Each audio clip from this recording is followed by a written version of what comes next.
Hello everybody, it's me again, Gordon McCracken, made in Maryhill, back in the field but at a different time. It is exactly 6 p.m. on the evening of Tuesday, 21st of July. What I'm going to try and start doing, I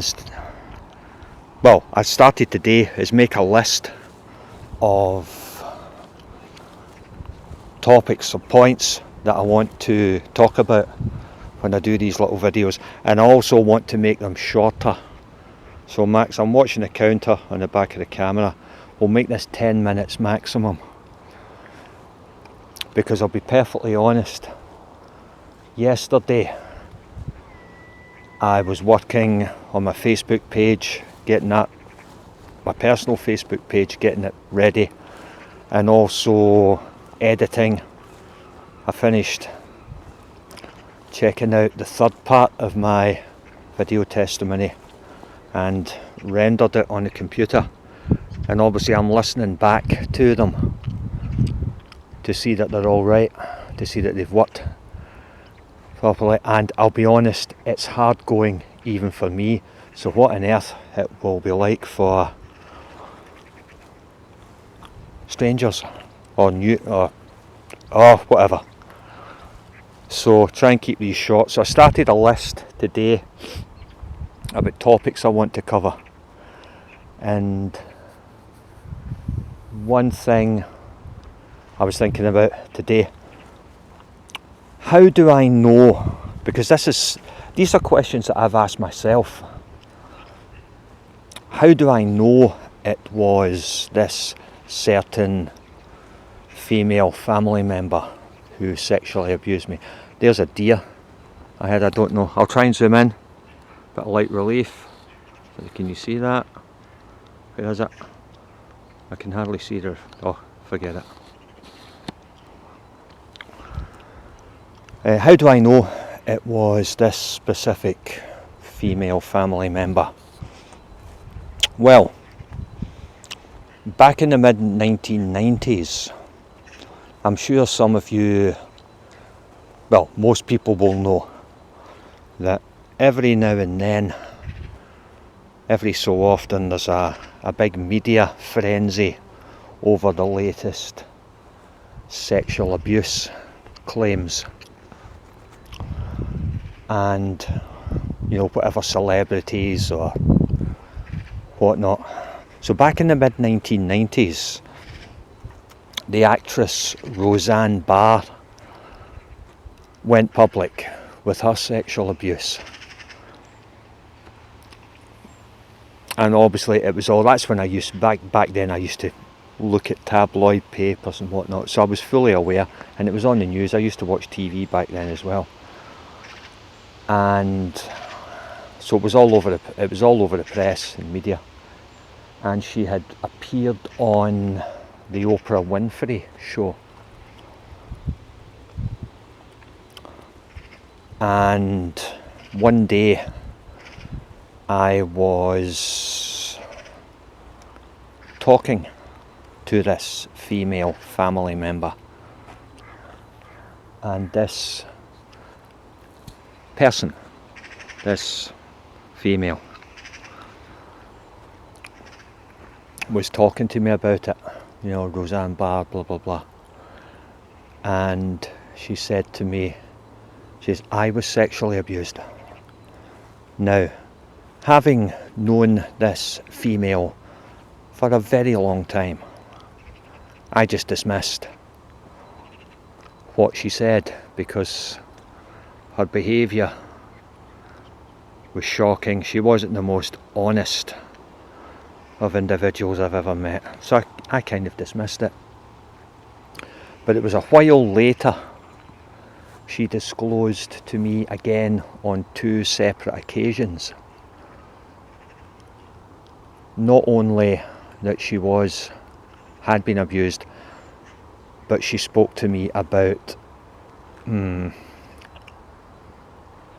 other things that had happened to her. And it wasn't just sexual abuse that had happened to her. It was torture. And I am not going to give the details of it, what she said to me. But to be honest, at the time, I didn't believe her. But boy, I believe her now. Because now, since I found out, I've started putting all the pieces together. And with my newfound sobriety and my own research, boy, I believe her all right. She came from, and obviously anyone who's watching this before actually watching the other parts of my testimony, I will never name this female, whether she be dead or alive. And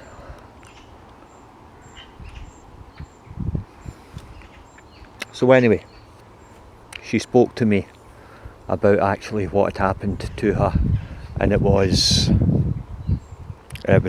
truly shocking. But her family, she came from one of these. Oh, and if anyone wonders if she is still alive, as far as I'm aware, she still is. She contacted me by telephone on 2 separate occasions back in 2018. I just put the phone down. I didn't even acknowledge the end of it.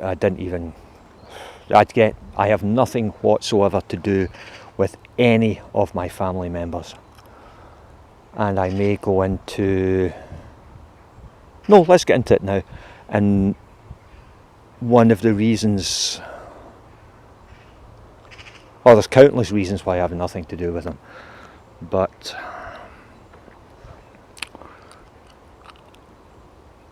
I'm convinced now, with hindsight, I am convinced that some of them knew that she was sexually abusing me, and yet none of them done anything whatsoever to support me or help me in any way.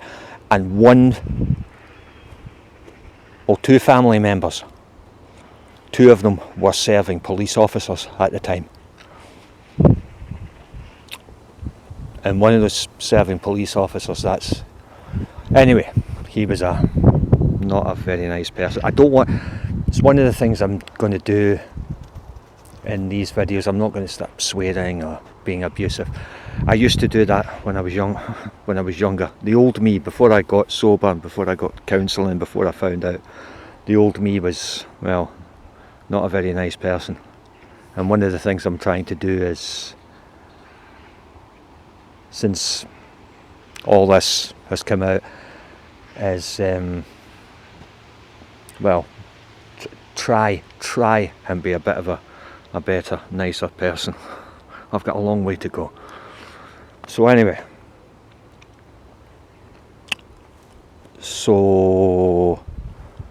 this female, she came from a a big family. There's about 10 or 11 children. An ordinary working class family with 10 or 11 children. Who on earth would bring that many people into the world? I mean, this is going way back to the early part of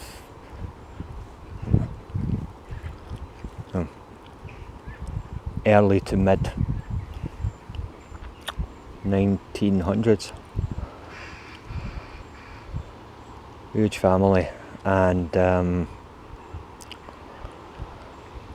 I realise now, even as a teenager, I realised I wanted nothing whatsoever to do with any of her family. Even as a kid, I knew that some of them were seriously disturbed individuals. I wanted nothing to do with them. Anyway, it's getting close to 10 minutes. I'm going to switch this off. This is And this is something, I'll be totally upfront and honest, I really find this uncomfortable to do this, but it has to be done. As I've said earlier, number one, to hopefully help other people, and to help myself to come to terms with all this, what's happened to me. But, and that's another thing, I was just before I switched the camera on, no, because it was John Wedger asked me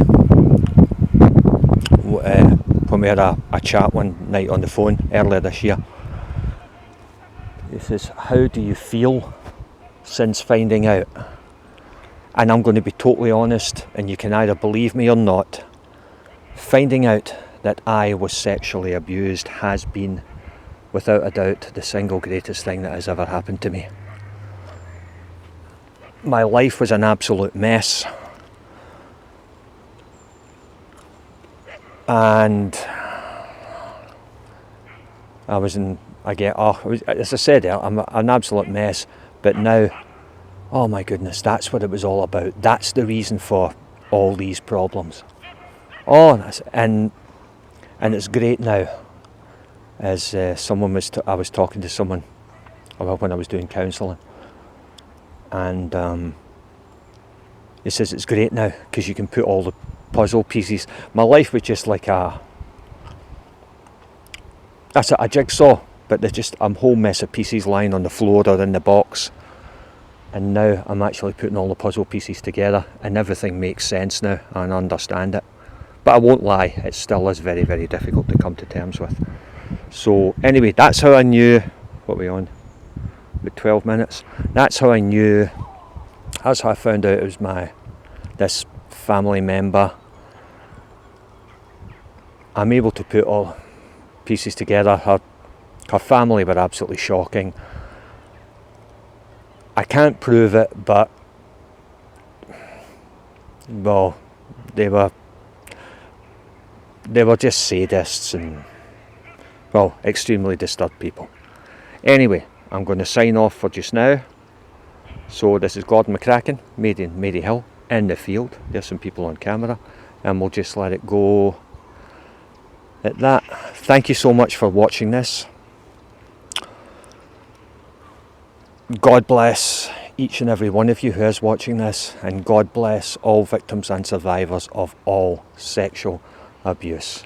God bless you all.